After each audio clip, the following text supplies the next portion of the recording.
ABC News' Emmanuel Saliba has more on this, along with ABC News contributor and Google Tech Policy Fellow Mike Muse. Mike, how significant is this new technology if it does deliver as promised? It's very significant. I think it's a very fascinating technology tool, but I think we have to step back just for a second and recognize from the global society, because this isn't just an American product, but as a global society, we have to be mindful that technology is here. The technology isn't going anywhere, so we can't stop it. Only thing we can do is figure out what are the guardrails we can have as innovation is continuing. This is a really great dynamic when you think about for small business owners who may not have big budgets in order to do fancy commercials that cost a lot of money. This is also good for nonprofit organizations as they build campaigns for fundraising tools. So we have to look at how can these tools be of use and of good for social society, but then also too, how can we make sure that the guardrails are in place, such as watermarks or labels that note that this was AI generated. Emmanuel, experts are already warning of potential dangers here. So what are the biggest concerns?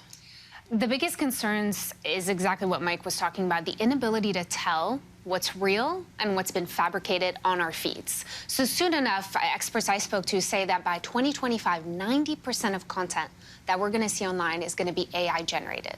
And there's a push right now for transparency so that we label and we're aware that that content is AI generated. Because the danger is misinformation, disinformation, the ability to recreate scenes that are so close to reality. Think about what that would be like in a breaking news situation if this tool was available to the general public.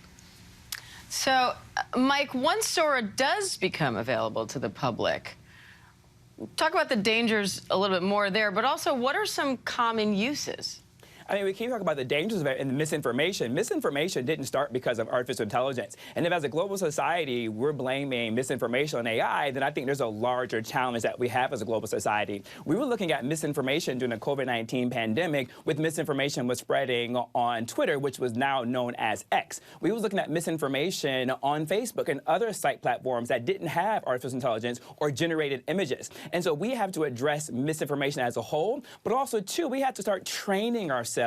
Because this is new, we're not used to thinking about an image may not be real or not. We just have to start training our eye to ask us these questions when we see something like, wait a minute, is this AI or is this actual real? Because look, we're in award season right now. There is no way that AI could replace films such as The Holdovers. AI can't make that. There's no way AI can make Oppenheimer, right? Because of the human connection, the human connectivity, and even just looks different on screen. There's no way Bradley Cooper, which is nominated for Maestro, could even win for Best Cinematography. There's a way that the human connection is still so important and valid. We just need to make sure that we look at the guardrails, and we have to look at society as how do we train ourselves to recognize the difference between AI generated and what is actually real, but then how do we as a global society, in particular in democracy, train our citizens to start thinking about how to examine information that is perceived to us. We have to start thinking critically as a society as a whole. And I keep saying as a whole because this just isn't America. Technology is global. I mean, it's here whether we like it or not, but the idea of that training, I think, is the big question, because this tech is right at our doorsteps.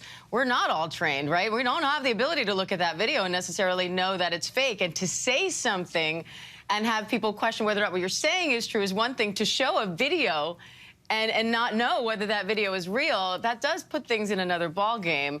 What I mean by that, Diane, really quickly, is we think about products, think of email. When email came about, that was a new technology product. With the new product came scams. We had to start training when we received emails about giving $1 million to a foreign country to save a relative. We had to eventually recognize that was a scam, to which the FBI had to create a Consumer Protections Department agency in order to help make us aware of the potential scams that are out there. So we just have to get used to it, just as we did with emails and wire scams. We just have to start getting used to AI generated and misinformation. So that prince didn't really want to send me $1 million, is that what you're telling me? But now you can recognize it when you get that email. So it's a great point, and I do think it helps to ease some of that, right? When we remember that this is a new technology, and maybe we would have felt the same way back in the day when those things were new technology. In the meantime, maybe one of those guardrails you're talking about here, Mike, is that Adobe, Google, Meta, OpenAI, a bunch of other tech companies are coming in now and joining together in this voluntary agreement to help prevent deceptive AI content from interfering with this year's election. So, Emmanuel, what's the latest on that?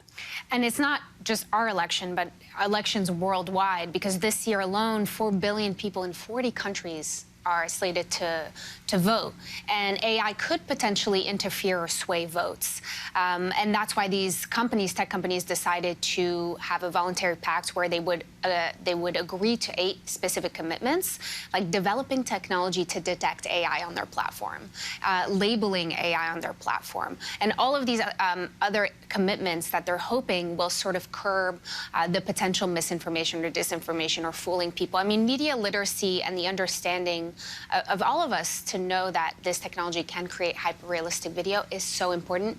But the real impact that companies, tech companies, and the government can have in kind of reining back the technology, making sure the specific safeguards are in place, that has a larger impact than just media literacy. All of it has to work together. Mike, of course, it's not all bad. So when this does become available to the public, how do you see some common uses, ways that we can make this useful? I mean, all the way from people who work in corporate America who may have to sell a pitch to their direct reports or to gain contracts or to get new clients.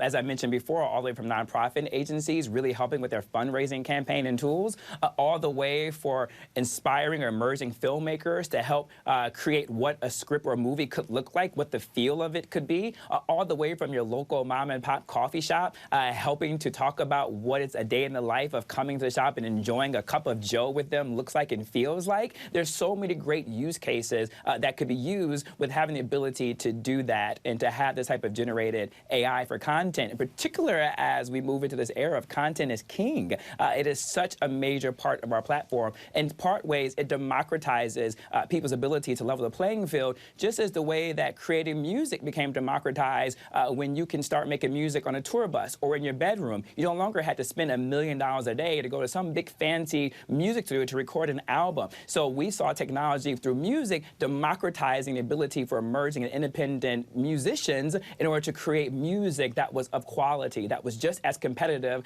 from albums that were made in big music studios. All right, ABC's Emmanuel Saliba, ABC News contributor, SiriusXM radio host Mike Muir. Such an interesting conversation. Thank you both. Thank you. Hi, everyone. George Stephanopoulos here. Thanks for checking out the ABC News YouTube channel. If you'd like to get more videos, show highlights, and watch live event coverage, click on the right over here to subscribe to our channel. And don't forget to download the ABC News app for breaking news alerts. Thanks for watching.